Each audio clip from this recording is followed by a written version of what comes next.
Comment? Eh ben, c'est parti. Écoutez, messieurs, dames, bonjour à toutes et à tous. Donc, je me présente, je suis Marion Martinez, je suis la dirigeante de Rupture Engagée, qui est une société de conseil en RSE située à La Rochelle et à Nantes, où mon associé Vincent travaille également. Et aujourd'hui, on se retrouve pour parler d'un sujet qui vous concerne si jamais vous mettez en place une démarche RSE dans votre entreprise. C'est de savoir comment est-ce que l'on fait pour mettre en place un réseau d'ambassadeurs, d'ambassadrices RSE, c'est-à-dire un réseau de personnes en interne qui va venir relayer, valoriser et contribuer à notre projet RSE. Donc, quelques informations nous concernant. On est une société située, comme je vous l'ai dit, entre La Rochelle et Nantes. Moi, j'ai toujours travaillé en RSE. J'ai longtemps travaillé pour le label Lucie et la société Ecovadis, qui m'a permis de comprendre que souvent, quand on est une TPE-PME, on mène des actions RSE, mais ce n'est pas forcément ni structuré ni formalisé. Et quand bien même on fait des choses, on ne sait pas forcément comment les communiquer, comment les valoriser. Donc, c'est pour ça que Rupture Engagée existe. C'est pour aider les TPE, PME à structurer leur démarche RSE et la déployer. Donc, pour ça, on est une équipe de 4 personnes qui accompagnons les entreprises de notre territoire et un peu partout en France au travers de 4 axes. La sensibilisation, parce qu'on ne peut pas mettre en place une démarche RSE si on n'a pas de l'adhésion en interne. On va avoir besoin de l'implication des collaborateurs, de l'impulsion des managers, de la direction. Donc souvent, on commence par un volet sensibilisation. Puis on passe à la structuration de la démarche. Donc là-dedans, on va commencer par faire un diagnostic qui permet de faire le point sur toutes les bonnes pratiques qui existent déjà en RSE. On priorise les sujets, on réfléchit aux axes d'amélioration. Et ensuite, on passe à la phase de déploiement. On va venir structurer et déployer le plan d'action. Et enfin, le volet communication, valorisation, afin d'aider les entreprises à parler de ce qu'elles font, que ce soit en interne ou en externe. Et le sujet d'aujourd'hui, le fait de mobiliser des ambassadeurs RSE, il est vraiment essentiel dans la réussite d'une démarche RSE, parce qu'on peut avoir les plus beaux engagements RSE du monde, on peut avoir un super plan d'action, une super feuille de route. S'il n'y a personne pour adhérer à notre projet et nous aider à déployer le plan d'action, on ne va pas y arriver. Donc l'objectif d'aujourd'hui, c'est de se concentrer sur comment réussir à embarquer des personnes en interne, un réseau d'ambassadeurs, afin de réussir à tout simplement faire vivre son projet RSE. Donc ce que l'on va voir ensemble, c'est un peu toujours la même chose. Si vous avez l'habitude de nos webinaires, on fonctionne un peu toujours pareil. D'abord, pourquoi mettre en place le réseau d'ambassadeurs RSE, comment faire, et nos petits conseils qui sont issus, on va dire, de nos retours d'expérience, des choses qu'on a vues chez nos clients qui fonctionnent, ou au contraire des petites erreurs qu'on a constatées et qu'il faudrait éviter de reproduire. Donc c'est parti, on va se lancer dans le vif du sujet. Pourquoi déployer son réseau d'ambassadeurs, d'ambassadrices afin de faciliter la discussion, je vais parler d'ambassadeurs, mais on est bien d'accord que ça intègre aussi des femmes. Pourquoi déployer ce réseau? Pour plein de raisons. Une démarche RSE, elle a besoin de vivre. Elle a besoin, au-delà de vivre, je dirais même qu'elle a besoin d'être vécue.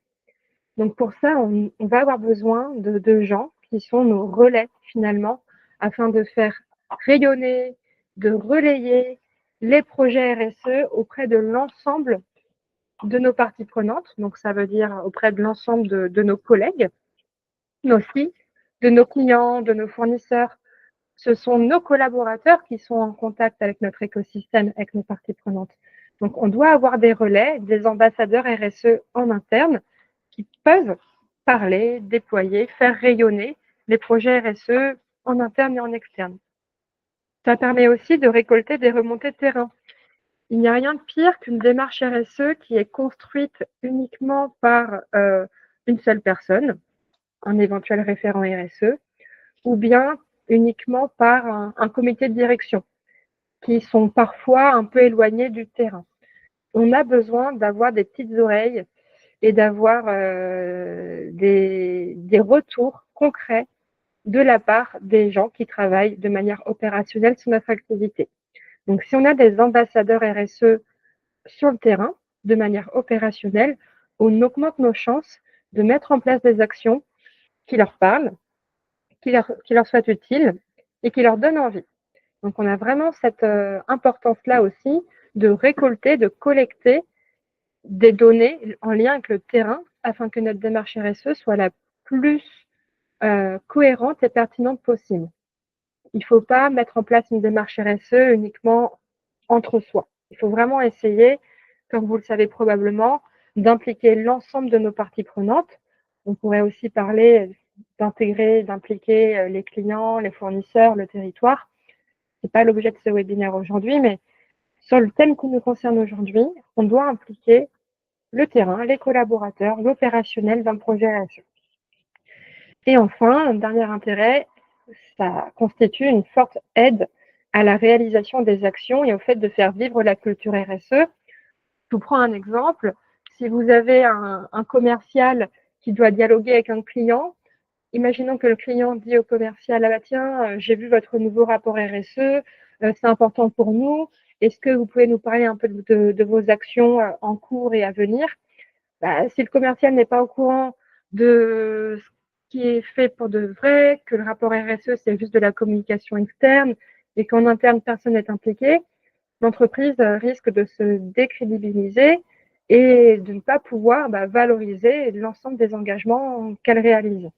Donc, on a vraiment besoin d'impliquer le plus possible les collaborateurs dans le projet RSE. Et pour ça, on peut s'appuyer sur un réseau d'ambassadeurs. Alors, vous pouvez appeler ça comme vous voulez. Parfois, on parle d'ambassadeurs, on peut parler de pilote RSE, on peut parler de relais RSE.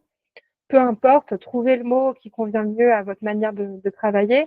Mais l'idée, c'est de dire qu'on a besoin d'avoir des personnes qui ne font pas spécialement partie du groupe de travail RSE, mais avec qui on fait le lien de manière régulière et directe afin de confronter nos idées avec ce qu'ils vivent et de manière aussi à s'assurer que la démarche RSE puisse être valorisée et rayonnée aussi auprès de leur écosystème à eux, que ce soit leurs collègues ou leurs contacts externes.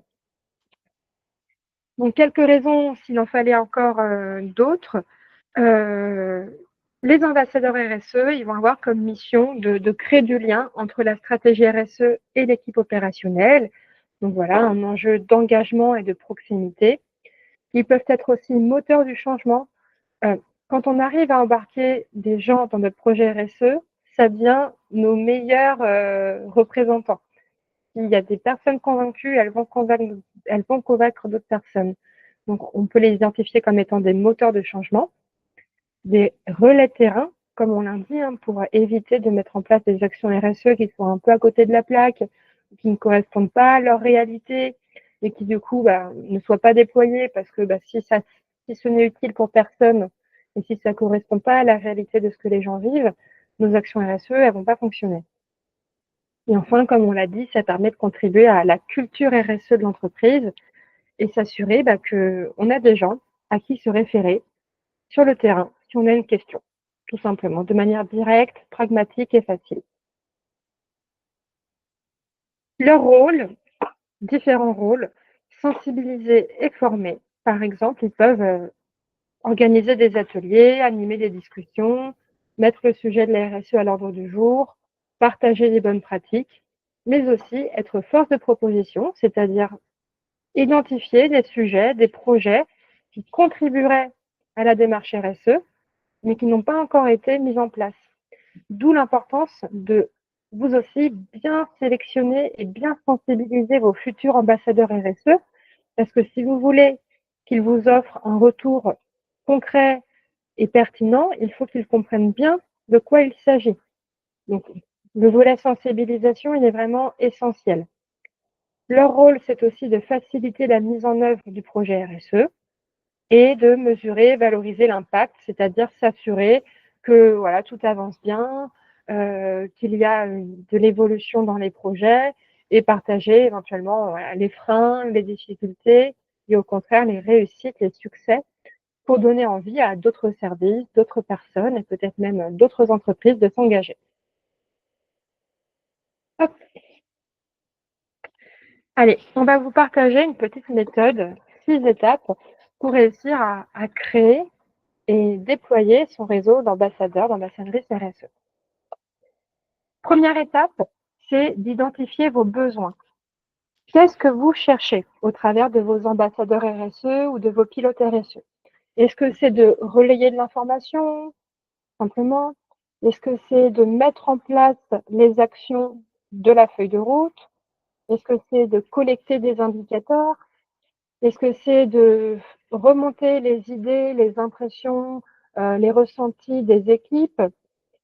Voilà, il faut vraiment déjà faire le point sur pourquoi est-ce que j'ai besoin de pilotes RSE? Et la réponse va être différente en fonction de votre secteur d'activité, de votre manière de travailler, des enjeux RSE que vous avez identifiés et de votre niveau de maturité en RSE. Le besoin, il va aussi être différent en fonction de est-ce que vous êtes une entreprise où tout le monde est au même endroit ou est-ce que vous êtes répartis sur 5 ou 6 agences partout en France? Est-ce que tout le monde est au même endroit, mais on a des commerciaux ou des routiers qui passent leur temps à droite à gauche et donc avec qui il est difficile de communiquer? Voilà. Première étape, faites le point sur vos besoins. Pourquoi est-ce que vous avez besoin d'un ambassadeur RSE ou d'un réseau de pilotes RSE? Comment ça peut vous aider? Enfin, deuxième étape, formaliser les compétences dont vous avez besoin. Donc, on a identifié notre besoin. Maintenant, on va chercher des gens qui ont des compétences adaptées pour répondre aux besoins. Est-ce que ce sont des personnes qui connaissent, qui ont une expertise métier, une expertise terrain très précise? Est-ce que ce sont des personnes qui sont reconnues naturellement pour leur facilité relationnelle, leur sens de la pédagogie? Est-ce qu'au contraire, on va rechercher une personne qui est profondément engagée, qui porte les valeurs du développement durable en elle? Ou est-ce qu'au contraire, est-ce qu'on s'appuie sur des personnes voilà, qui n'ont pas encore cette fibre, mais qui vont nous aider justement à créer le besoin ou créer la volonté RSE chez les autres aussi? Voilà, pour réfléchir à les personnes avec lesquelles on va collaborer, nos pilotes RSE, qu'est-ce qu'on va leur demander? Quelles sont les compétences dont ils doivent faire preuve pour nous aider, contribuer au projet? Troisième étape, définir les modalités du rôle d'ambassadeur, du rôle d'ambassadrice. Combien de temps ça va prendre? Est-ce que ça leur prend 1 heure par semaine? Est-ce que c'est une réunion de 2 heures tous les mois? Est-ce que ils sont ambassadeurs RSE jusqu'à ce qu'ils n'aient plus envie ou est-ce qu'on dit qu'il y a un renouvellement tous les ans? Est-ce qu'on leur donne des moyens? Est-ce que leur manager est bien au courant qu'on va leur demander ça afin de laisser aussi à son collègue du temps, de la ressource pour lui permettre de réaliser sa mission? Il faut définir un cadre et il faut attribuer des moyens. On ne peut pas demander à quelqu'un qui a probablement, comme tout le monde, déjà du travail jusque-là, de devenir ambassadeur RSE sans mettre un cadre qui définit qu'il devra travailler 2 heures par semaine sur les sujets RSE et que c'est tout aussi important que le reste de son activité, par exemple. Donc pour ça, vous pouvez par exemple définir une fiche de mission. Donc c'est le document qu'on a mis en exemple ici, qui a été réalisé par un de nos clients acteurs des transports routiers qui ont défini une fiche de mission pour les pilotes RSE afin de les aider au pilotage de la feuille de route RSE. Donc, ils ont défini le rôle de ces personnes. Je vais vous lire quelques informations. Par exemple, définir et piloter la déclinaison concrète du plan d'action et des indicateurs. Planifier et animer des réunions RSE dans son service. Participer aux réunions du comité de pilotage RSE avec ses pairs. Effectuer un reporting régulier à son manager. Assurer la communication RSE et participer à l'organisation des événements. Animer, valoriser une culture RSE interne au quotidien, au travers de sensibilisation, d'éco-gestes, de rituels. Être le point local RSE en filiale, parce qu'ils sont répartis sur différentes agences partout en France. Voilà, là, le rôle est défini clairement. Les moyens, ils ont formalisé 3 heures par semaine environ. Intégration aux ateliers RSE, managé et soutenu par son manager, On y reviendra, mais c'est vraiment un facteur clé de succès. Déplacement ponctuel, durée du mandat 18 mois. Et dans les spécificités, ils ont inscrit mission transverse. Il faut avoir une bonne visibilité de l'organisation et des métiers. Donc, ça veut dire que quelqu'un qui vient d'arriver dans l'entreprise n'est peut-être pas la personne la plus adaptée. Disponibilité sur site, ça veut dire de faire partie de l'effectif sédentaire, de ne pas faire partie des routiers qui partent toute la journée sur les routes. Être volontaire, motivé par la démarche, pédagogue, capacité à fédérer. Voilà. Le cadre, il est posé. Et quand on va faire appel aux volontaires, quand on va chercher des ambassadeurs, ils comprendront très bien leur rôle, les attentes et les moyens attribués. Ça aide énormément dans l'organisation du projet. Donc, si je récapitule, d'abord, on se pose la question de pourquoi est-ce que j'ai besoin d'ambassadeurs RSE? Quel sera leur rôle?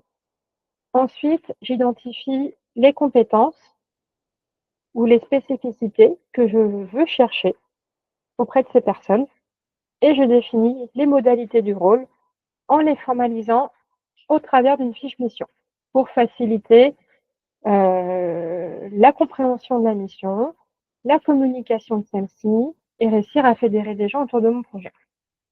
Ensuite, je passe à la 4e étape, organisation d'un appel à candidature. C'est quand même mieux quand les personnes sont volontaires pour contribuer au projet. Moi, j'aime pas trop quand on désigne des volontaires. Maintenant, parfois, on n'a pas trop le choix. C'est-à-dire que si on a besoin, parmi nos relais, qu'on ait un commercial parce que c'est lui qui est en lien avec les clients et on a vraiment besoin d'avoir un pilote sur ces sujets-là et qu'on n'a qu'un commercial disponible sur site avec plus de 2 ans d'ancienneté, bon, bah, on va l'inciter gentiment à, s'il veut bien, faire partie du réseau d'ambassadeurs. Et s'il ne veut pas, bah, ce serait quand même bien qu'il veuille bien. Je vous dis ça un peu en rigolant, mais je le vois souvent. C'est mieux quand on a des personnes qui volontairement se proposent pour répondre aux missions. Mais parfois, de manière pragmatique, on a quand même besoin de désigner des volontaires afin que ça puisse représenter le terrain, l'effectif. Et donc là, on a encore un autre challenge, c'est comment embarquer des réfractaires. Mais vu que de toute manière, en RSE, c'est un challenge qu'on rencontre tout le temps, comment embarquer des réfractaires, au final, ça fait juste partie du quotidien. 5e étape, comment former ou sensibiliser vos ambassadeurs aux enjeux RSE. Imaginons qu'on a des personnes volontaires, elles trouvent que le projet est super, mais par contre, elles n'y connaissent trop rien, et parfois, ça peut les freiner. On peut avoir envie de contribuer au projet, mais on ne se sent pas légitime, on ne se sent pas capable, parce que voilà, on n'a pas un niveau hiérarchique, on n'y connaît trop rien encore au projet RSE. C'est super important de former, sensibiliser vos collègues, les ambassadeurs, les pilotes, aux enjeux de la RSE. À aucun moment, vous pouvez demander à vos pilotes de communiquer, contribuer, etc., s'ils n'ont pas compris le projet.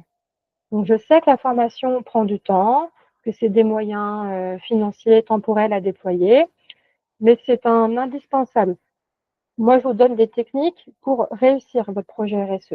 On peut faire différemment, mais si vous ne formez pas, vous n'investissez pas de temps pour vos futurs pilotes RSE, il ne faudra pas s'étonner si derrière, ils ne savent pas quoi faire, ou s'ils ne savent pas en parler, ou s'ils ne savent pas relayer. On a besoin, au même titre qu'on forme et qu'on sensibilise le groupe de travail RSE, on a besoin de former, sensibiliser nos ambassadeurs RSE. Pour ça, on a différents outils, différentes méthodes. La formation RSE, bah, c'en est une. Mais si on se lance tout juste dans le projet, on peut par exemple utiliser la fresque du climat. Je vous partage un retour d'expérience d'un client du secteur de la mode et du textile, voilà, qui a des magasins partout en France, même partout dans le monde, qui est un acteur très reconnu du secteur mode et textile, qui ont identifié au sein de chaque magasin un ambassadeur RSE. Et l'année dernière, ils ont réuni tous ces ambassadeurs RSE, donc ça représentait plus de 150 personnes, pour suivre un atelier de la fresque du climat. Donc nous, on est allé partout en France, à Paris, à Lyon, à Toulouse, pour rencontrer ces personnes-là et les sensibiliser aux enjeux du climat. Donc ça prend du temps, ça demande des moyens financiers, mais ça permet de valoriser ces personnes, de les, je vais pas dire de les ambiancer parce qu'on n'est peut-être pas à ce point-là, mais en tout cas de leur donner envie de s'impliquer un peu plus loin dans le projet RSE. Et enfin, dernière étape, c'est de faire vivre le réseau. On ne peut pas former un groupe, les former, les sensibiliser et leur demander de se débrouiller tout seuls. On voit bien de toute façon dans le cadre des projets RSE qu'on a toujours besoin de mettre un cadre, de relancer, de bloquer des données dans le calendrier. Voilà. On aura quand même besoin d'être le chef d'orchestre pour permettre à ces personnes, à ce réseau d'ambassadeurs RSE, de faire les missions qu'on leur a confiées. Mais ça ne va pas se faire tout seul. Il ne faut pas mettre en place un réseau d'ambassadeurs, de pilotes RSE afin qu'ils fassent sans qu'on soit derrière. Ça ne peut pas fonctionner comme ça. On a besoin de les impliquer, de les mobiliser et de leur offrir le cadre, les méthodes, les outils, le suivi, la relation en fait dont on a besoin en RSE pour réussir à faire vivre un projet. Ça ne peut pas vivre tout seul, surtout au début. Après, une fois que le pli est pris et que tout le monde est bien impliqué, bon, c'est plus facile. Mais au début, faut vraiment être là. Je vous montre quelques exemples. Enfin, un exemple en l'occurrence, un client de La Rochelle, le groupe Potier. Donc eux, le siège est à La Rochelle, mais ils ont 10 agences partout en France. Et ils ont identifié un pilote par agence qui doit faire le relais de la démarche RSE, groupe, en agence.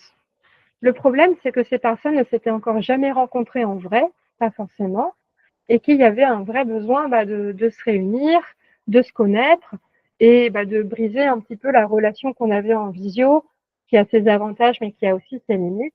Donc là, il y a 2 ans, on a réuni tout le monde, on s'est tous habillés en vert et on a organisé 2 jours de séminaire dont une journée était vraiment dédiée à la RSE. Donc le matin, par exemple, on est allé faire une visite une balade éco-citoyenne de La Rochelle avec une association de protection des océans qui s'appelle Écomer. On est aussi allé visiter le musée qui avait une exposition dédiée au climat et à l'impact que ça a sur les océans. Et on a ensuite travaillé sur leur rôle, leurs difficultés, les challenges qu'ils rencontrent, les bonnes pratiques des uns qui peuvent être utiles aux autres. Et c'est un moment où même les désignés volontaires ont terminé par dire qu'ils étaient super contents d'être dans le groupe et que la réunion, ce moment un peu sympa, convivial, les avait fait changer d'avis sur l'implication et l'utilité du projet.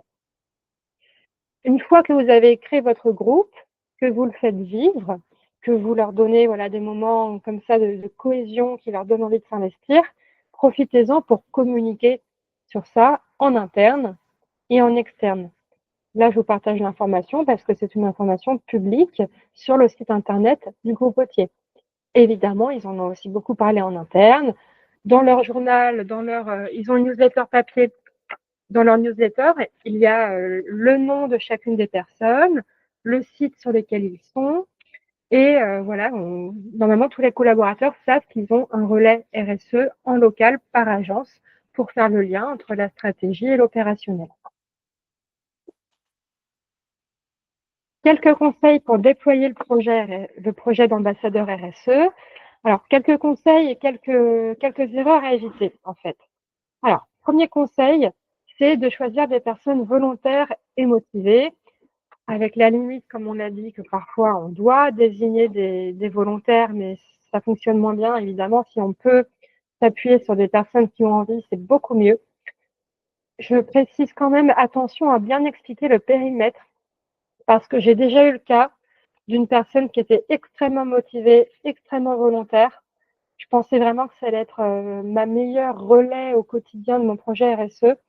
Et en fait, elle a quitté le groupe au bout d'à peine 2 mois parce que ça n'allait pas assez vite, parce que ça ne changeait rien, parce que dans les discussions, forcément, on ne peut pas tout changer du jour au lendemain. Donc parfois, ça prend beaucoup de temps. Et ça peut être malgré tout très frustrant pour des gens très engagés d'accepter que la RSE, ça prend du temps.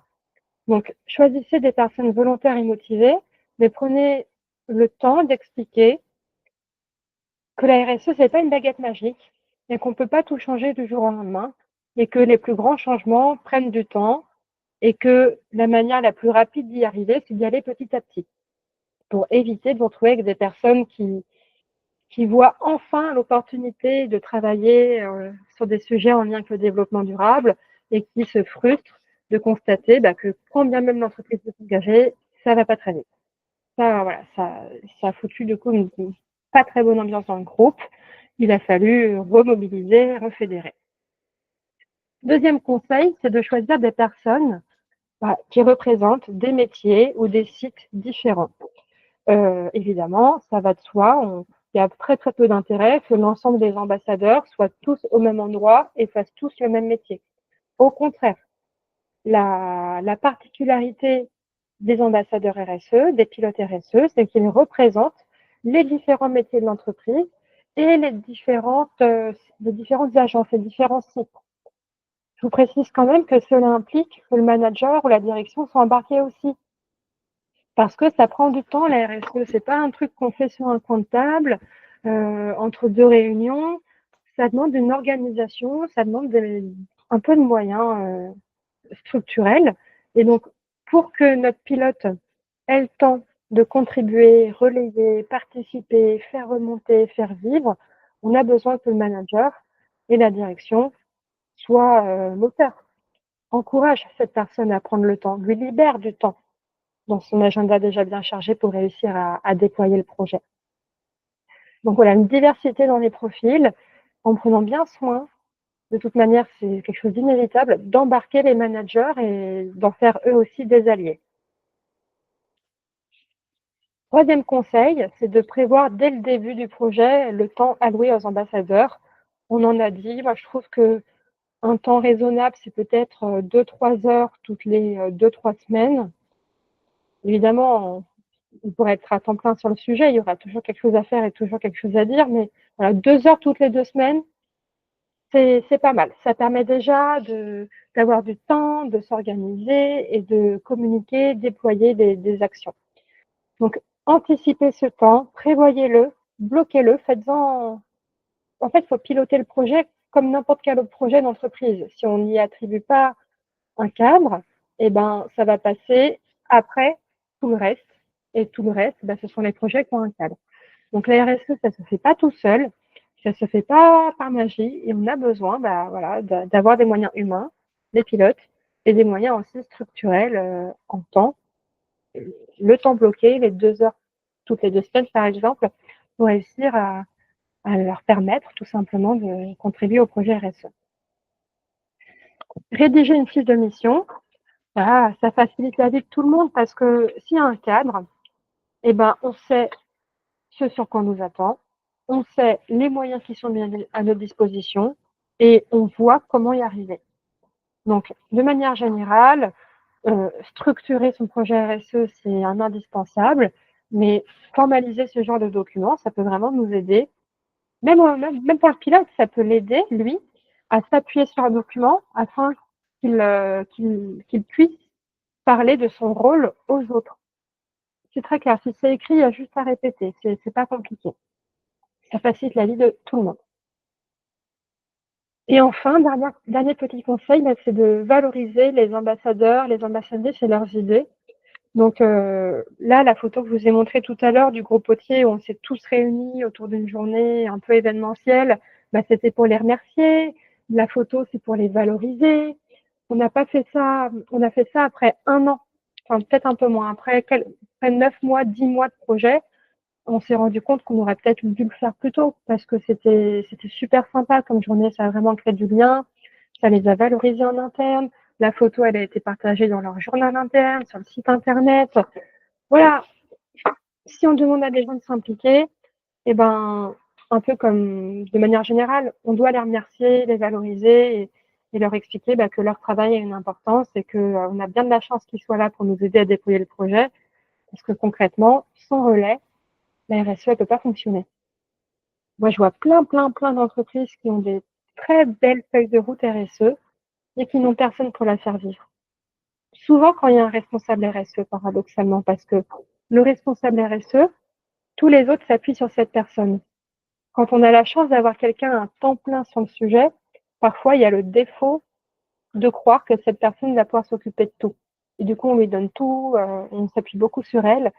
Et le rôle du référent RSE, du responsable RSE, c'est d'être le chef d'orchestre et de réussir à faire jouer tous les métiers, tous les collaborateurs autour d'une partition commune qui est la feuille de route.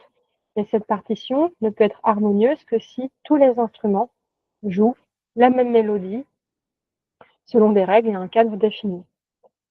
Voilà, c'est ce que je voulais partager pour ce webinaire. En conclusion, quelques conseils finalement qui sont communs à la RSE en général, c'est que on a besoin, dans le cadre d'un projet de pilote RSE et même dans le cadre d'un projet RSE de cours, d'avoir le soutien de la direction. Si on n'a pas l'engagement des dirigeants, on ne va pas réussir à la déployer de manière concrète. On a besoin de l'impulsion des dirigeants et l'implication des collaborateurs. Communiquer régulièrement, ça aussi c'est un conseil qui est applicable à la RSE tout court. Elle a besoin d'être vécue, d'être vivante, la RSE, et pour ça, on a besoin de la communiquer, de la valoriser. On valorise bien nos ambassadeurs, on les remercie, on les met en avant. Voilà, évidemment qu'il y a une équipe stratégique qui va réfléchir à la RSE d'un point de vue stratégique, mais le point de vue terrain est tout aussi important. C'est vraiment très important. Et enfin, dernière information à partager, c'est de rester flexible et de s'adapter. Probablement que la toute première réunion que vous organiserez sera peut-être améliorable, mais c'est pas grave, il faut bien se lancer. Donc on se lance, on crée un groupe, on essaye, et puis on se réadapte autant de fois que nécessaire et si nécessaire. Voilà, écoutez, je pense que j'ai fait le tour. Donc si vous avez besoin d'une formation à la RSE ou d'une prestation de conseil de quelques heures sur la fiche mission, etc., vous savez où nous trouver. Moi, je vais arrêter l'enregistrement et puis prendre vos questions pour échanger ensemble. Merci beaucoup.